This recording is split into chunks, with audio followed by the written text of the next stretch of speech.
ನಾವು confusion state of ಇರ್ತಕ್ಕಂಥ ಟೈಮ್ನಲ್ಲಿ ಯಾವ ಡಿಸಿಷನ್ನು ತೊಗೊಬಾರ್ದು. That would be the wrong decision. ನೀನು ಸರಿ ಇಲ್ಲ ಅಂತ ಹೇಳ್ತಿದಂಗೆ ನಮಗೆ ಕೋಪ ಬರೋದಾದ್ರೆ you are admitting yourself. ನಾಳೆ ಬೆಳಗ್ಗೆ ಎದ್ರೆ ನಿನ್ನ ಜೀವನ, ಇಲ್ಲ ಅಂದ್ರೆ ಅದು ನಿನ್ನ ಜೀವನ ಅಲ್ಲ. ಎಷ್ಟು ಜನ ನೈಟ್ ಊಟ ಮಾಡಿ ಮಲಗಿದವ್ರು ಬೆಳಗ್ಗೆ ಹಾಸಿಗೆಯಿಂದ ಎದ್ದೇ ಇಲ್ಲ. ಎಷ್ಟು ಜನ ನಾನು ಸಂಜೆ ಮನೆಗೆ ಊಟಕ್ಕೆ ಬರ್ತೀನಿ ಅಂತ ಹೇಳೋದವ್ರು ಬಂದೇ ಇಲ್ಲ. ನಮಗಿದು ಅವಶ್ಯಕತೆ ಇಲ್ಲದಲ್ವಾ ಅಂತ ಸೈಡಲ್ಲಿ ಹೋಗುತ್ತೆ, ಇಗ್ನೋರ್ ಮಾಡೋದಕ್ಕೆ ಶುರು ಮಾಡುತ್ತೆ. ಯಾವಾಗ ಬ್ರೀದಿಂಗ್ ಶಾಡೋ ಬ್ರೀದಿಂಗ್ ಬರುತ್ತೋ ಆವಾಗ ಹಾರ್ಟ್ ಆಬ್ವಿಯಸ್ಲಿ ಜಾಸ್ತಿ ಪಂಪ್ ಆಗಬೇಕು. ಹಾರ್ಟ್ ಜಾಸ್ತಿ ಪಂಪ್ ಆಗ್ತಾ ಇದೆ ಅಂತ ಹೇಳಿದ್ರೆ ಅರ್ಥ ಏನು? ಬ್ಲಡ್ ಬಾಯ್ಲ್ ಆಗ್ತಾ ಇದೆ, ಪಂಪ್ ಬಿಸಿ ಆಗ್ತಾ ಇದೆ. ನಿಮಗೆ ಕೋಪ ಬಂದಾಗ ಮೈಯೆಲ್ಲ ಬಿಸಿ ಆಗಲ್ಲ, ಕೆಲವರು ನಡುಗುತ್ತಾರೆ, ಶಿವರ್ ಆಗುತ್ತೆ, ಕೆಲವರು ಬೆವರ್ತಾರೆ, ಕೆಲವರು ಕೈ ಕಾಲೆಲ್ಲ ಶೇಕ್ ಆಗುತ್ತೆ. ಕರೆಕ್ಟ್. ದಟ್ ಮೀನ್ಸ್ ನಮ್ಮ ಹ್ಯಾಬಿಟ್ ಆ ಒಂದು ಶಾಡೋ ಬ್ರೀದಿಂಗ್ ಇರೋ ಟೈಮ್ನಲ್ಲಿ, ಬ್ಲಡ್ ಜಾಸ್ತಿ ಬಾಯ್ಲ್ ಆಗೋ ಟೈಮ್ನಲ್ಲಿ, ಜಾಸ್ತಿ ಹಾರ್ಟ್ ಪಂಪ್ ಆಗುವಂಥ ಟೈಮ್ನಲ್ಲಿ, ನಾವು ಕನ್ಫ್ಯೂಷನ್ ಸ್ಟೇಟ್ ಆಫ್ ಇರ್ತಕ್ಕಂಥ ಟೈಮ್ನಲ್ಲಿ ಯಾವ ಡಿಸಿಷನ್ನು ತೊಗೊಬಾರ್ದು. That would be the wrong decision. ಕೂರಬೇಕು, ಆರಾಮಾಗಿ ಒಂದು 4 ಉಸಿರಾಟ ಮಾಡಬೇಕು. ನಾವು ಬಿ ಪಿ ಶುಗರ್ ಎಲ್ಲ ಲೆವೆಲ್ಲ ಇದೆಯಾ ಚೆಕ್ ಮಾಡ್ಕೋಬೇಕು. ನಂತರ ಡಿಸಿಷನ್ ತೊಗೊಬೇಕು. ಆ heat of the moment decision ಏನು ಮಾಡುತ್ತೆ ಗೊತ್ತಾ? Always that is wrong decision.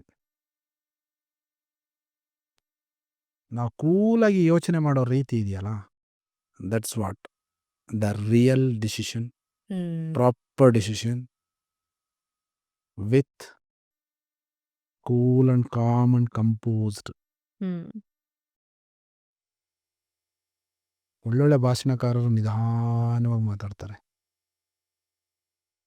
ಸಮಾಧಾನವಾಗಿ ಮಾತಾಡ್ತಾರೆ, ದಡ ದಡ ದಡ ದಡ ಅಂತ ಮಾತಾಡಲ್ಲ. ಆ cool and com and composed ಏನಪ್ಪ ಅಂತ ಹೇಳಿದ್ರೆ ಅವರಲ್ಲಿ ಬ್ರೀದಿಂಗ್ ಪ್ಯಾಟ್ರನ್ ನಾರ್ಮಲ್ ಆಗಿದೆ. ನೀವಿಲ್ಲಿ ಭಾಷಣ ಮಾಡ್ತಾ ಇರ್ತಾರೆ, ಮಧ್ಯದಲ್ಲಿ ಯಾರೋ ಎದ್ದು ಆಡ್ತಾ ಇರ್ತಾರೆ, ಕೋಪ ಬರಲ್ಲ ಅವರಿಗೆ. ಮೀಡಿಯಾದವ್ರು ಬಂದು 108 ಕ್ವಶನ್ ಕೇಳ್ತಾರೆ, ಕೋಪ ಬರಲ್ಲ. Because they are handling them self. ಯಾರು ನಮ್ಮನ್ನು ನಾವು ಹ್ಯಾಂಡಲ್ ಮಾಡ್ಕೊಳ್ಳೋದಕ್ಕೆ ಕಾಮ್ ಆ್ಯಂಡ್ ಕಂಪೋಸ್ಡ್ ಆಗಿರ್ತೀವೋ ಹೊರಗಡೆಯಿಂದ ಏನಾದರೂ ನಮಗೆ ತಲೆಬಿಸಿ ಇರೋದಿಲ್ಲ. ಯಾವಾಗ ನಾವು ಕಾಮ್ ಆ್ಯಂಡ್ ಕಂಪೋಸ್ಡ್ ಆಗಿರೋದಿಲ್ವೋ ಹೊರಗಡೆ ಪ್ರಪಂಚದಲ್ಲಿ ಒಂದು ನಲ್ಲಿಕಾಯಿ ಬಿದ್ರೂ ಇಡೀ ದೇಶ ಬಿದ್ದೋಗಿರೋ ಥರ ನಮಗೆ ಫೀಲ್ ಆಗುತ್ತೆ. ನಾವು ನಮ್ಮನ್ನು ಸಮಾಧಾನವಾಗಿ ಇಟ್ಕೊಳ್ಳೋದು ಧ್ಯಾನದಿಂದ. ಎರಡನೇದು ಬ್ರೇಕ್ ದ ಎಮೋಷನಲ್ ಪ್ಯಾಟ್ರನ್ಸ್. ಈ ಧ್ಯಾನದಲ್ಲಿ ಏನಾಗತ್ತಪ್ಪ ಅಂತ ಹೇಳಿದ್ರೆ ನಿಮಗೆ ಅಂಟುಕೊಂಡಿರ್ತಕ್ಕಂಥ ಕೆಲವೊಂದು ಎಮೋಷನಲ್ ಬ್ಯಾಕ್ಗ್ರೌಂಡ್ಸ್, ಎಮೋಷನಲ್ ಪ್ಯಾಟ್ರನ್ಸ್ ಇದೆ. ಎಮೋಷನಲ್ ಪ್ಯಾಟ್ರನ್ಸ್ ಒಂದೆರಡು ಉದಾಹರಣೆ ಹೇಳ್ತೀನಿ ನಿಮಗೆ. ಮಂಗಳವಾರ ಕಟಿಂಗ್ ಮಾಡಿಸಬಾರ್ದು, ಶುಕ್ರವಾರ ಯಾರಿಗೂ ದುಡ್ಡು ಕೊಡಬಾರ್ದು, ಬೆಳಗ್ಗೆ ಎದ್ದ ತಕ್ಷಣ ಬೆಕ್ಕಿನ ಮುಖ ನೋಡಬಾರ್ದು. ಬಿಲೀಫ್ ಸಿಸ್ಟಮ್ ಇದೆಲ್ಲ. ಓಕೆ, ಬೆಳಗ್ಗೆ ನನಗೆ ಎದ್ದರೆ ಮೂಡ್ ಚೆನ್ನಾಗಿದ್ರೆ ಇವತ್ತಿನ ಕೆಲಸ ಚೆನ್ನಾಗಾಗುತ್ತೆ, ಮೂಡ್ ಚೆನ್ನಾಗಿಲ್ಲ ಅಂತ ಹೇಳಿದ್ರೆ ಇವತ್ತಿನ ಕೆಲಸ ಆಗಲ್ಲ. ಸೊ ಇದು ನಮ್ಮ ಮೂಡು ಹೋಲ್ ಡೇ ನಿರ್ಧಾರ ಮಾಡೋದಾದರೆ ಇಷ್ಟೊಂದು ಬುದ್ಧಿವಂತಿಕೆ ಇಟ್ಕೊಂಡಿರ್ತಕ್ಕಂಥ ನಾವು, ನಮ್ಮ ಮನಸ್ಸು ಏನವಾಗ ಏನು ಕ್ವಶನ್ ಮಾರ್ಕ್? ನಮಗೆ ನಾವು ಕೇಳ್ಕೊಬೇಕು ಇದನ್ನ, ಬೇರೆಯವರಿಗಲ್ಲ. ಒಬ್ಬ ವ್ಯಕ್ತಿ ನಮ್ಮನ್ನ ಬಂದು ನೀನು ಸರಿ ಇಲ್ಲ ಅಂತ ಹೇಳ್ತಿದಂಗೆ ನಮಗೆ ಕೋಪ ಬರೋದಾದ್ರೆ you are admitting yourself. ನೀವು ಅದನ್ನ ಅಕ್ಸೆಪ್ಟ್ ಮಾಡ್ಕೊಂಡಿದ್ದೀರಿ. ವೈ? ನೀನು ತುಂಬಾ ಚೆನ್ನಾಗಿ ಮಾತಾಡ್ತೀಯ ಅಂತ ಹೇಳಿದಾಗ ನಾವು ಖುಷಿ ಆಗೋರು, you are admitting your self.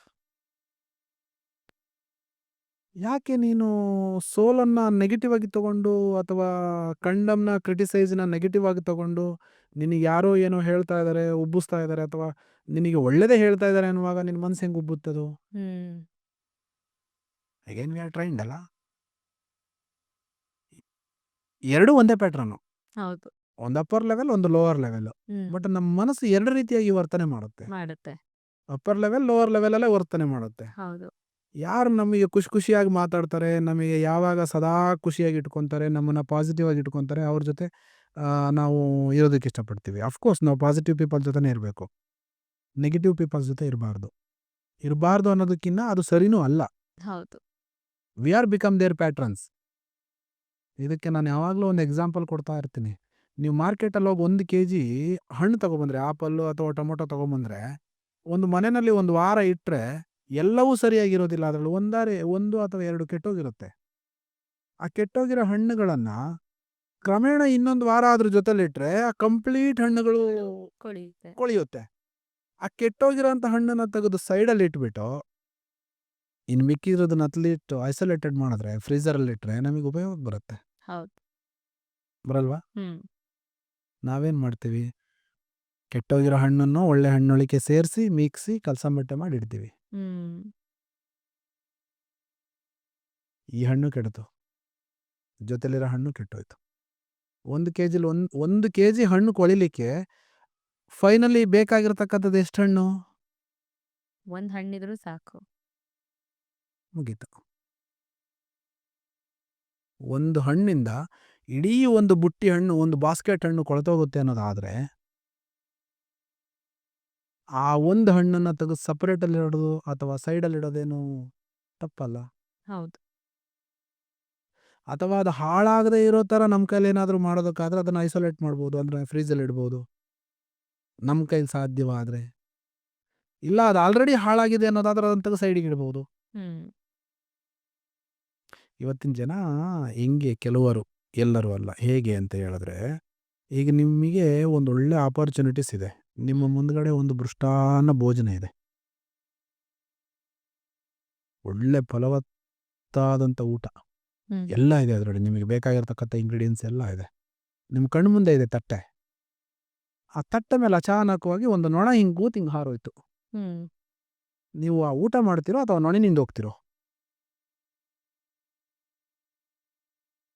ಊಟ ಮಾಡ್ತೀವಿ. Correct. What is the point? ನಮ್ಮ ಫೋಕಸ್ಸು ಯಾವುದಕ್ಕೆ ಬೇಕು ಅದನ್ನ ನಮ್ಮ ಫೋಕಸ್ ಮುಂದೆ ಫಲವತ್ತಾಗಿ ಇರ್ತಕ್ಕಂಥ ತುಂಬ ಮೃಷ್ಟಾನ್ನ ಭೋಜನ ಇದೆ. ಹ್ಮ್ ಅದ್ರ ಮೇಲೆ ಅಚಾನಕವಾಗಿ ನಮಗೆ ಅರಿವಿಲ್ಲದೆ ಇರೋ ಥರ ಒಂದು ನೊಣ ಬಂದು ಹಿಂಗೆ ಕೂತು ಹಿಂಗೆ ಹಾರೋಯ್ತು.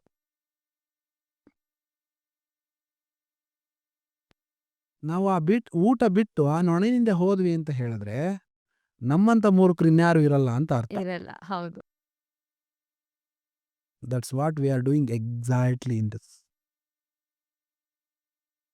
ಇಷ್ಟೊಂದು ಒಳ್ಳೆ ಜೀವನ ಇರಬೇಕಾದ್ರೆ ಯಾರೋ ಏನೋ ಒಂದು ಮಾತಾಡ್ತಾರೆ ಅಂತ ಹೇಳಿ ಆ ಮಾತನ್ನು ಹಿಡ್ಕೊಂಡು ರೂಟ್ ಕಾಸ್ಟ್ ಮಾಡ್ಕೊಂಡು ಹೊರಡೋದು ಸರಿ ಇದೆಯಾ?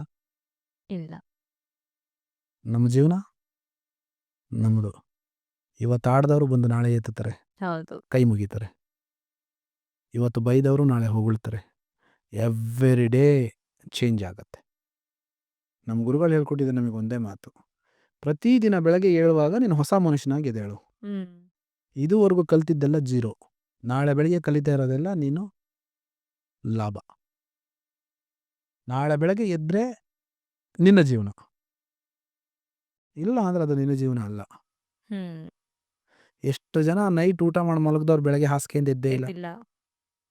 ಪ್ರತಿಶತ. ಹೌದೌದು. ಎಷ್ಟು ಜನ ನಾನು ಸಂಜೆ ಮನೆಗೆ ಊಟಕ್ಕೆ ಬರ್ತೀನಿ ಅಂತ ಹೇಳೋದವ್ರು ಬಂದೇ ಇಲ್ಲ? ಬಂದಿಲ್ಲ. ಹ್ಮ್ ಹಾಗಾಗಿ whatever you wanted to do, be in a presence of moment. Hmm be in a presence of mind ಅಲ್ಲಿ. Presence of moment. ಇವಾಗ ಏನು ಆಗ್ತಾ ಇದೆ? ನಿನಗೊಂದು ಒಳ್ಳೆ ಮೃಷ್ಟಾನ್ನ ಭೋಜನ ನಿನ್ನ ಎದುರಿಗಿದೆ. Hmm you have to fulfil that first. ನೀನು ಅದನ್ನು ತಿನ್ಕೋ, ಅದರಲ್ಲಿರ್ತಕ್ಕಂಥ ವಿಟಮಿನ್ಸು ನೀನು ತಗೋ,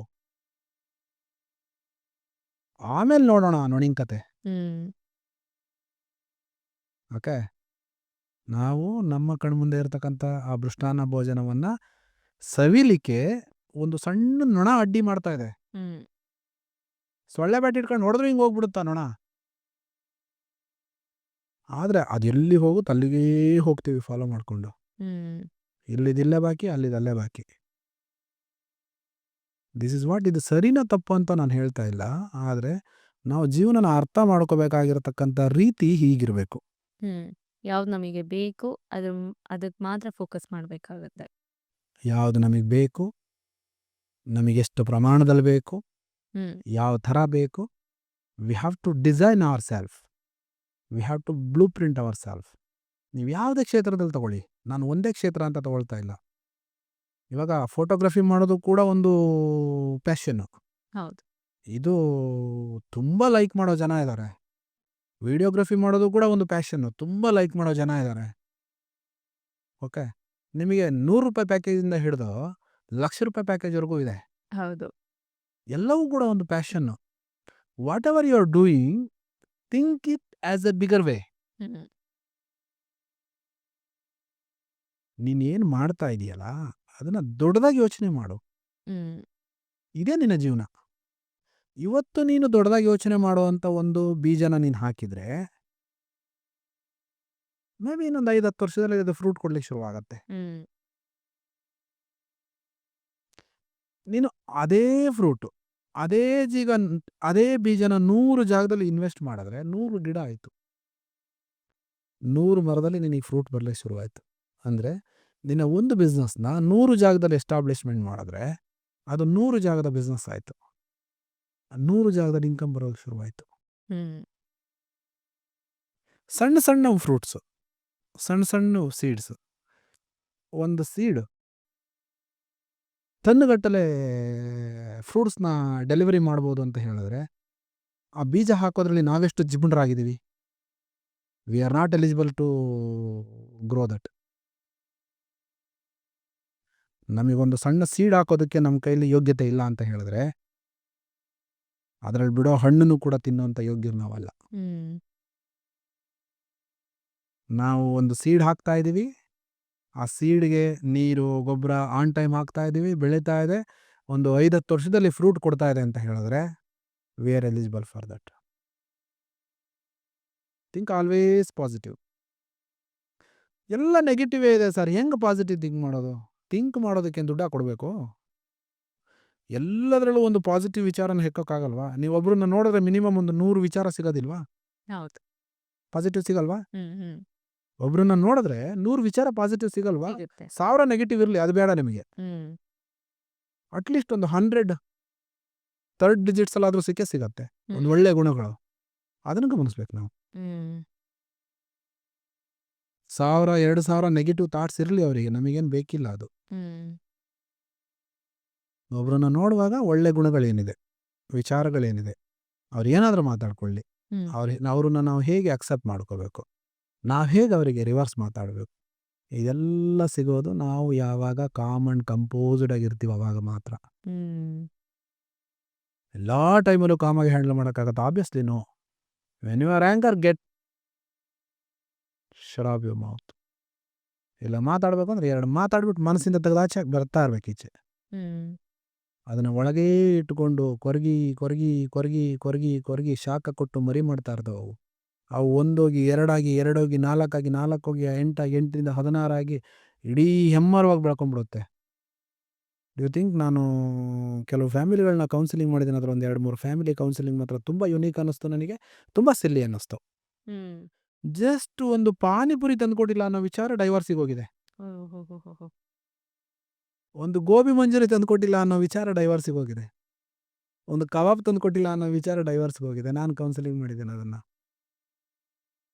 ತುಂಬ ಮೇಜರ್ ಎಫೆಕ್ಟ್ ಏನಲ್ಲ, ಮೇಜರ್ ಪ್ರಾಬ್ಲಮ್ಸ್ ಏನಲ್ಲ ಅದು, ತುಂಬ ಮೇಜರ್ ಪ್ರಾಬ್ಲಮ್ಸ್ ಏನಲ್ಲ ಅದು.